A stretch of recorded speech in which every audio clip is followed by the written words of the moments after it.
నమస్కారం. ఎంఆర్ న్యూస్కి స్వాగతం. నేను మీ దీప్తి.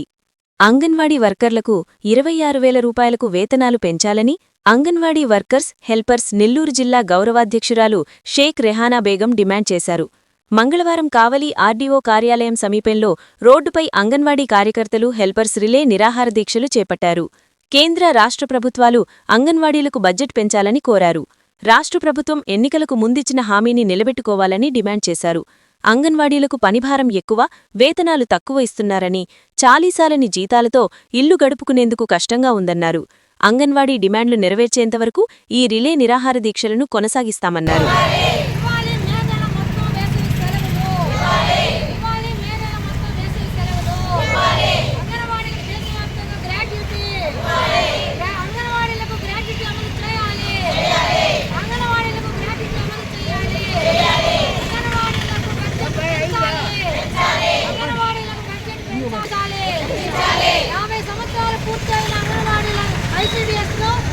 ప్రభుత్వ ఉద్యోగులుగా గుర్తించాలి. 50 సంవత్సరాలు పూర్తి అయిన ఐసీడీఎస్ని ప్రభుత్వ ఉద్యోగులుగా గుర్తించాలి. వర్ధిల్లాలి anganwadi workers and helpers union. Zindabad CITU. Zindabad CITU. Workers and helpers union Nellore జిల్లా గౌరవాధ్యక్షురాలిని నా పేరు రెహానా బేగం. అంగన్వాడీలు ప్రతిసారి ఏదో ఒక పోరాటం చేస్తేనే ప్రభుత్వాలు గుర్తిస్తున్నాయి. ఈరోజు ఐసీడీఎస్ ఏర్పడి 50 సంవత్సరాలు పూర్తయింది.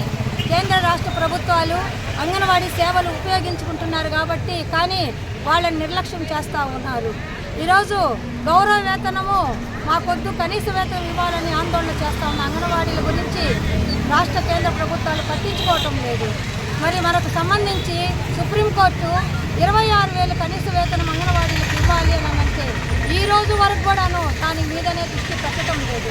2019 నుంచి ఈ రోజు కూడా ఒక్క పైసా జీతం అంగన్వాడీలకు ఈ రాష్ట్ర కేంద్ర ప్రభుత్వాలు పెంచలేదు. విపరీతంగా కరెంటు ఛార్జీలు, పెట్రోల్ ఛార్జీలు, నిత్యావసర వస్తువులు అన్ని ఇంటి బాడుగలతో సహా విపరీతంగా పెరుగుతున్న ఈ సందర్భంలో అంగన్వాడీలు 11,500కు 7,000 రూపాయలకు బతకలేని పరిస్థితి. ఇప్పుడు కూడా బడ్జెట్ సమావేశాలు జరుగుతున్న సందర్భంలో ఐసీడీఎస్కు బడ్జెట్ పెంచాలని, అట్లాగే అంగన్వాడీలకు కనీస వేతనం ఇవ్వాలని ఏదైతే తెలంగాణ, తమిళనాడు, కేరళ, పాండిచ్చేరి రాష్ట్రాల్లో అమలవుతున్నాయో 20,000కు పైనే వాళ్లకు జీతాలు ఈరోజు ఇస్తూ ఉన్నారు.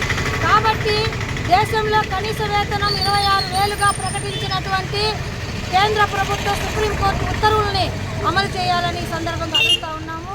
అట్లాగే పనిచేసే క్రమంలో పిల్లల సంఖ్య తగ్గుతుందనో లేదంటే ఇతర రకాలుగా మాట్లాడుతూ ఉంది గవర్నమెంట్. మరి పిల్లలు 5వ సంవత్సరం పూర్తయ్యేంత వరకు అంగన్వాడీ కేంద్రంలోనే ఉండాలి అని చెప్పి జీవోని ఇమ్మని చెప్పి కూడా మేము అడుగుతూ ఉన్నాము. పేదవాళ్ళైనటువంటి బాలికలు, గర్భవతులు, చిన్న పిల్లలకు అన్నం పెట్టి చదువు చెప్పేటటువంటి అంగన్వాడీలను నిర్లక్ష్యం చేస్తూ ఉంది. కాబట్టే ఈరోజు మళ్ళీ మేము రోడ్డు ఎక్కాల్సి వచ్చింది. ఈ నెల్లూరు జిల్లాలో ఎమ్మెల్యేలకు, ఎంపీలకు అందరికి కూడాను అర్జీలు ఇచ్చాము. ముఖ్యంగా నెల్లూరు జిల్లాలో ఏకైక మహిళా శాసనసభ్యురాలైనటువంటి ప్రశాంతి రెడ్డి గారు నిన్న అసెంబ్లీలో అంగన్వాడీల గురించి మాట్లాడారు. అంగన్వాడీ యూనియన్ తరఫున ఆమెకు ప్రత్యేకంగా అభినందనలు కూడా తెలియజేస్తున్నాము. ఒక మహిళ అంగన్వాడీ మహిళల గురించి అర్థం చేసుకొని మాట్లాడారని మేము భావిస్తూ ఉన్నాము. ఖచ్చితంగా అంగన్వాడీల కనీస వేతనం అమలు చేయాలి. అట్లాగే గ్రాడ్యుటీ ఇవ్వాలి. మరి 1 నెల వేసవి సెలవులు ఇవ్వాలి. పిల్లల్ని 5 సంవత్సరాలు పూర్తయ్యిందని అంతవరకు కూడాను కాన్వెంట్లకు పంపించకూడదని చెప్పి తెలియజేస్తాను. గౌరవ వేతనం తీసుకునే ఎమ్మెల్యేలు ఈరోజు నెలకు 1,50,000 రూపాయలు జీతం తీసుకుంటున్నారు. అదే గౌరవ వేతనంతో పనిచేసే అంగన్వాడీలకు ఎందుకు జీతాలు పెంచడం లేదని అడుగుతా ఉన్నాం. కాబట్టి వెంటనే అంగన్వాడీలకు జీతాలు పెంచాలని చెప్పి ఈ సందర్భంగా మేము ప్రభుత్వాన్ని, కేంద్ర రాష్ట్ర ప్రభుత్వాన్ని డిమాండ్ చేస్తాం.